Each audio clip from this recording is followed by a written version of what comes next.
All right. This is MC for Web3 TV, and we are here at the Blockchain Economy Summit. And I have a special friend. We've been around many events over here, and also a familiar circle of friends in the Web3 space. So I want to bring you in to basically share who you are, where you're from, and what do you do, sir? Yeah, definitely. Thank you for having me. Yeah, so Marcos, let me introduce myself. My name is Hani. I am from Mexico, and I work for a company called EDNS Domains. We are a Web3 company. We are a self-funded company. The HQ is in Singapore, and in Dubai, here we have a branch as well for Web3 for our Web3 projects. Myself, I'm a business developer in the company. We are always moving around, like as you said. We catch up in some events around the city and maybe around the world as well, in Singapore for Token 2049. What we do, we're basically trying to build a new ecosystem.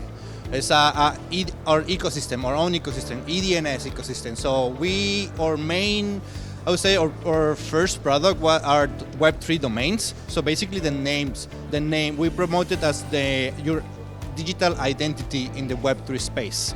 So similar like ENS, similar like Unstoppable Domains, we also provide the same technology, the same function, but we add a little bit more a wider environment. As EDNS, we are providing the Web3 domain, but we also creating other things in our environment to give more utility to that. So right now we still consider startup. It's still a young company. It's just a little over a year.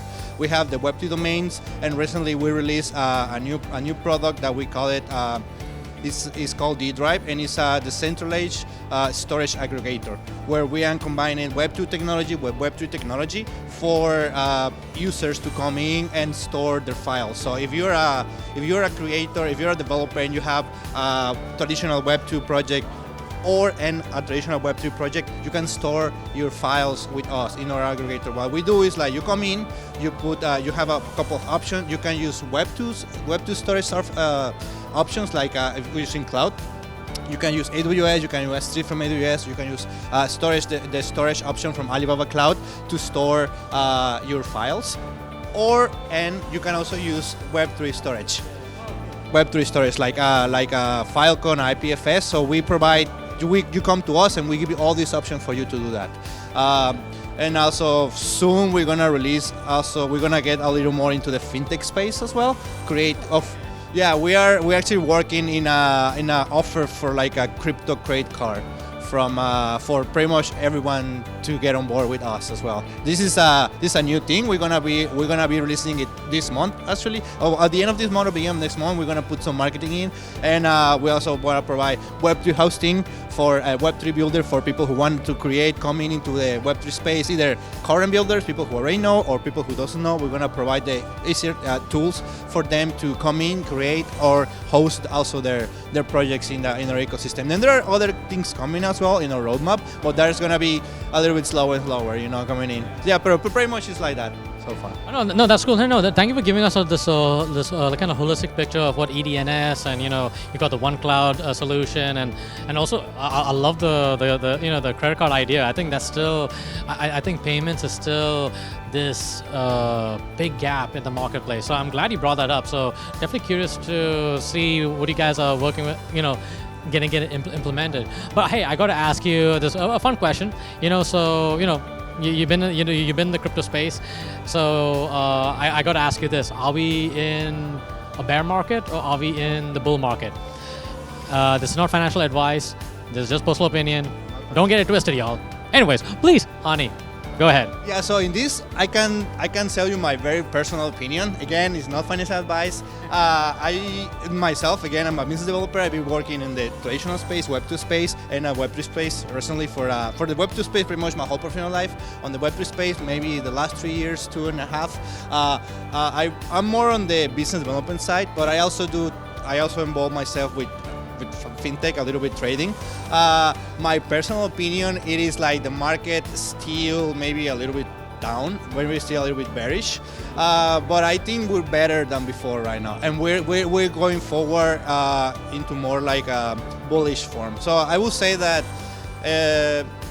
maybe one more year we're gonna, and the following year we're gonna see slight improvement, like up and downs, but higher, more ups than downs. So I will say it's getting better, but still it's gonna take a little more time. Yeah.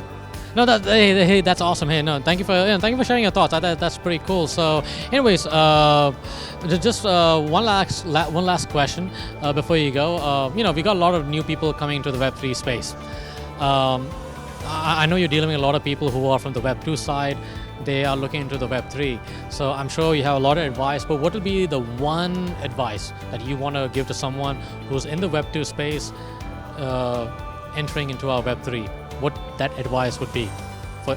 Yeah, so if I can sum it up in just one word, I will say education. That's the most important part of Web3 space.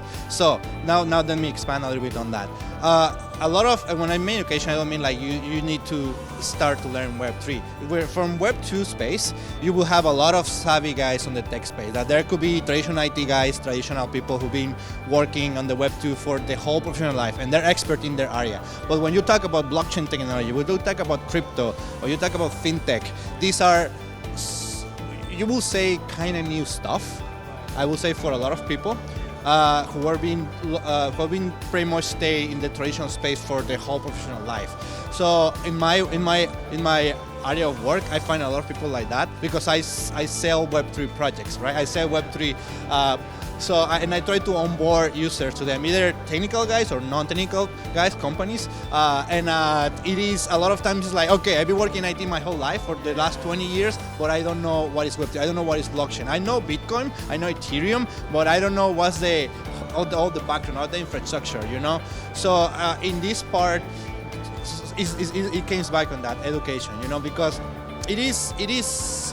I wouldn't say it's a hard environment to learn or to do, but it is different from a traditional space because we're talking about decentralization. We're talking about much more freedom that traditional companies are not using it.